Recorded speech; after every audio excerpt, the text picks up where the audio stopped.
Hello everybody, welcome to my channel. My name is Stephanie Strange and I talk about the strange and paranormal in pop culture, and I'm also a psychic medium.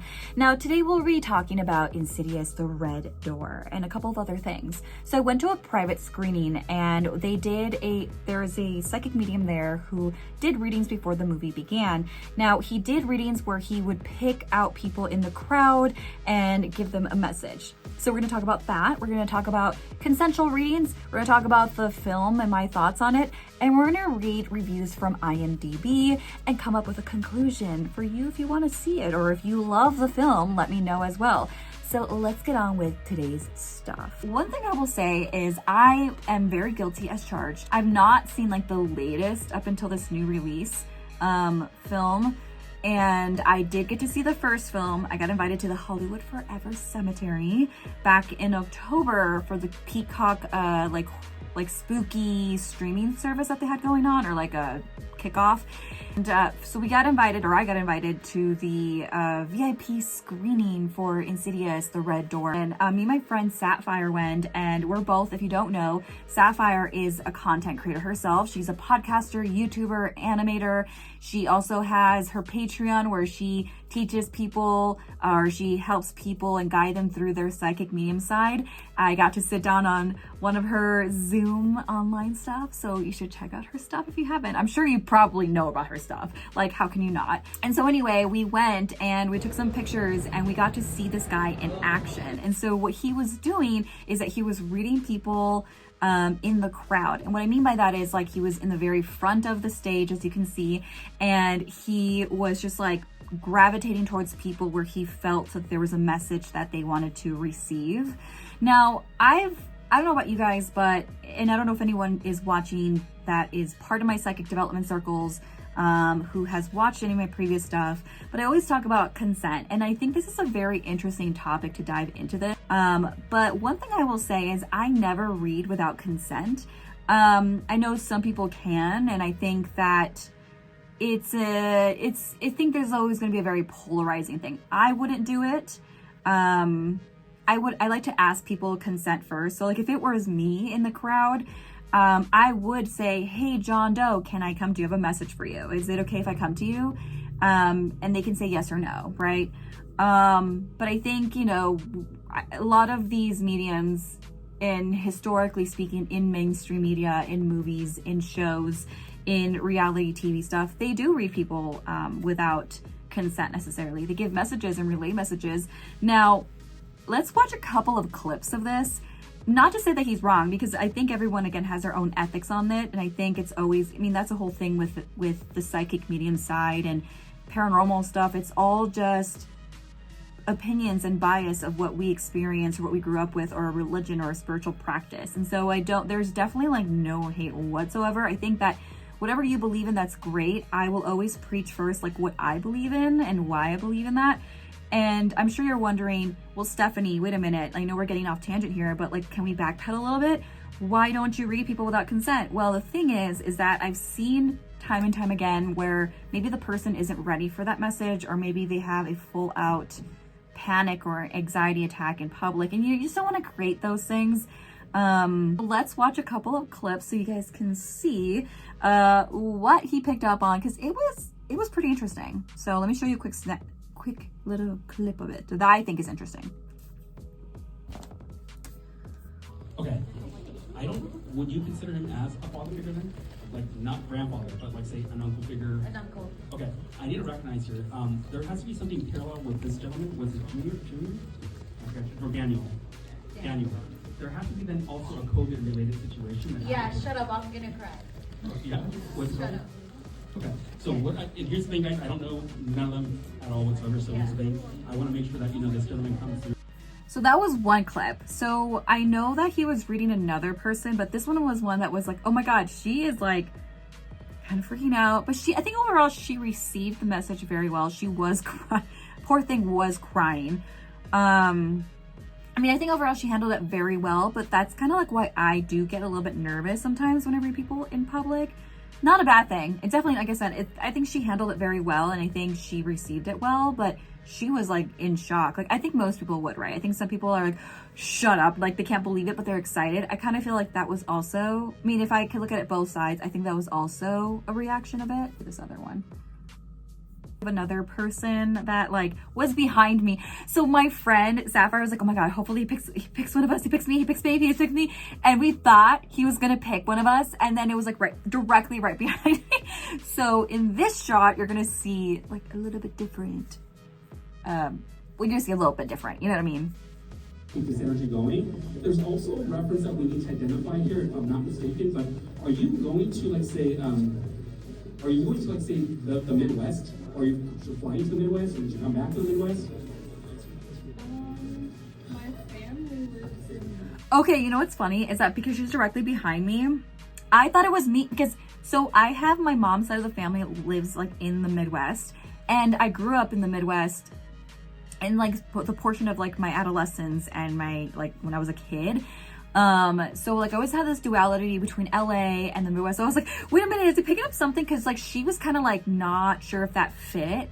But part of me is like, is he picking up something about that? Because I did have a friend that passed away in the Midwest and other things that happened that were very predominant. But I mean, I'm not trying to make it fit, but I'm just saying like if he were to pick that up, maybe, I don't know. Now, I will say something, you guys. So as somebody who does host psychic development circles here throughout LA, that does happen when like people are right next to each other. Sometimes you do pick up on readings that could fit multiple people because they're right next to each other, right? Like it's tricky situation. What I found fascinating is that he was reading a bunch of people and they're all, you know, we're all sitting next to each other. It's a tricky thing. So I was actually very amused and still impressed though that he got some pretty good things. So I'm not saying anything bad about it. I think it was impressive. Oh, I'm going to say Georgia. Okay, here's the thing. I need to recognize here.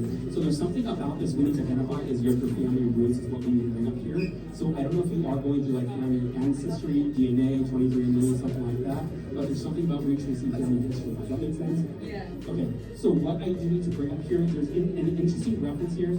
And I'm going to say something because I'm a big foodie. I love foodie, but I'm not picky at all. But it's interesting because when she steps in here, she's bringing up like plates of food. But I feel like it's more so her way than how she showed her love. Does that make sense? Yeah.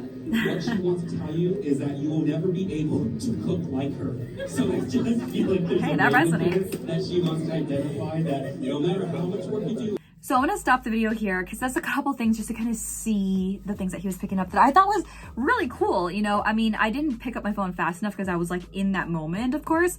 I wish I could have shown you more, but I'm gonna show you just that. I mean, it was impressive. I'm not gonna lie to you, it was very impressive. All right, so now we're gonna get into what I thought about the film, and this will have some spoilers in it, so just so you know. So here's a quick thought of this film. Overall, I think this film was very entertaining, right? It had the horror elements, it had the jump scares, the suspense, and I think it's really cool that they had, like, in this franchise, they've had the children from the first film and we got to see them grow up to where they are now.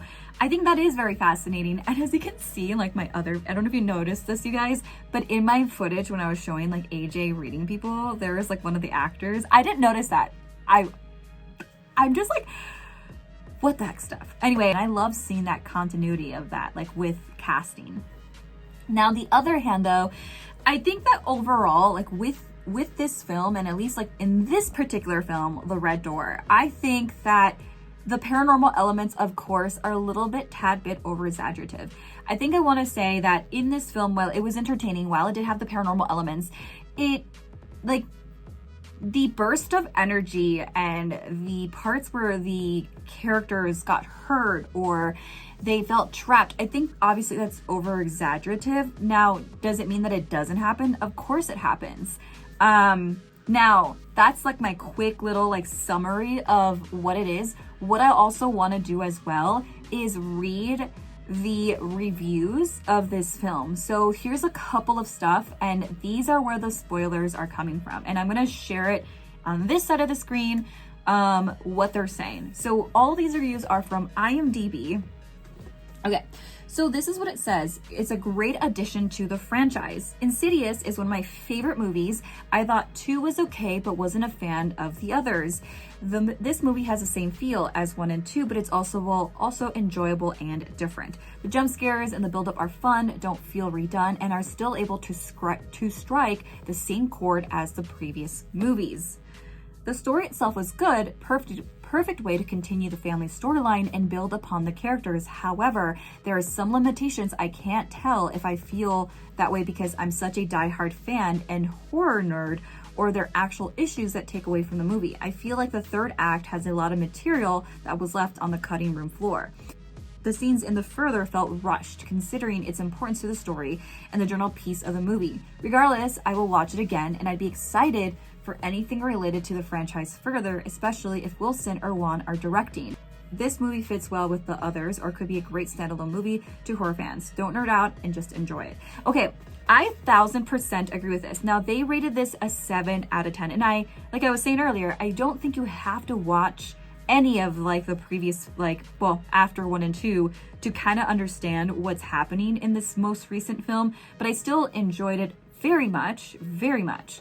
And it did fit well. And I think, so here's my other thing that I would love to say. As a psychic medium in this community, I see way more women than I do men. And so whenever I see men that are into this side of things, it's amazing. I think I've been seeing more and more men pop up in the community. My husband's also a psychic medium, and we have these discussions where we don't see it as often. So in a way, having a storyline where they are like, they can astral project, they can see dead people, like they're literally mediums. If you think about it, both the dad and the son are mediums. Like they have that, the ability to do that. And I think that's really cool. So that could be its own standalone thing. I feel like they're not just because he's a guy, but like, you know, continuing on the storyline. Let's read one why somebody didn't like it. This is not a spoiler alert, but this is just like a review. So this is 3 out of 10. This person says, I don't know about other people like it or not, but for me, it was slow and boring. Just few jump scares only. It wasn't up to my expectations. I was eagerly waiting for this movie. Even after coming out of cinema, my mind was not accepting that I already watched the movie. Worst of the Insidious series. I was counting days and fingers, went for the first show, and me and my girlfriend both went to watch with full excitement, but disappointed. I don't know about other people like it or not, but for me, it was slow and boring, just a few jump scares. It wasn't up to my expectations. I don't know about other people. They repeated this a lot. So I don't know. When someone repeats a lot and just like doesn't explain why it's boring, I can't take that review seriously, but I just wanted to share with you guys. It's like, you know, we're in this together. We're both reading it the first time. Okay. Now, this one is a 10 out of 10. The film Insidious, The Red Door, is a movie that I consider a good sequel to this franchise. When I saw it in the theater, I was very excited about the Lambert family returns to the big screen after a 10-year absence. Yeah, that's true. It was wow. This movie has great potential to be a box office hit and probably in criticism regarding Insidious films 3 and 4. When Insidious The Red Door was screened at midnight, the cinema was full of people, and when the movie started, I was excited about this film. I really had fun and was quite scared when I watched this movie. I didn't feel disappointed at all with the film and said it was worth waiting 10 years for the sequel. Actually, that's a good point. Waiting this long, I think it was worth it. I think, again, it's not like I was expecting anything amazing. I was wondering like, okay, how they're gonna do this. And I think that's always key when you watch films, is not having expectations. So I think I think that makes sense. I think for 10 years, I think they did a good job, to be honest. Now here's another one, the last one. It's a 4 out of 10, and they said pointless. Very disappointed. You had one chance to write a very good story with this one. The story of the never met father that has so much potential to be the villain on the other side of the red door. Just to give you an example. But you ruined it all with nonsense. Movie full of characters that don't know why they're doing what they're doing. No motivation, no connections to the first 2 movies, except for the scenario, obviously. No pathos, just a couple of unnecessary jump scares that made it look very cheap. Why make this movie? Are you running out of money and ideas? Do you even care for these characters? And why didn't you let the original brilliant writer to narrate the conclusion of the story? Didn't we deserve it? Now, okay, this, while it is very harsh, I see what they're saying here, because I mean, I was entertained. But I see what they're saying in terms of like, you know, with like what the other person said, there was an act that was very rushed.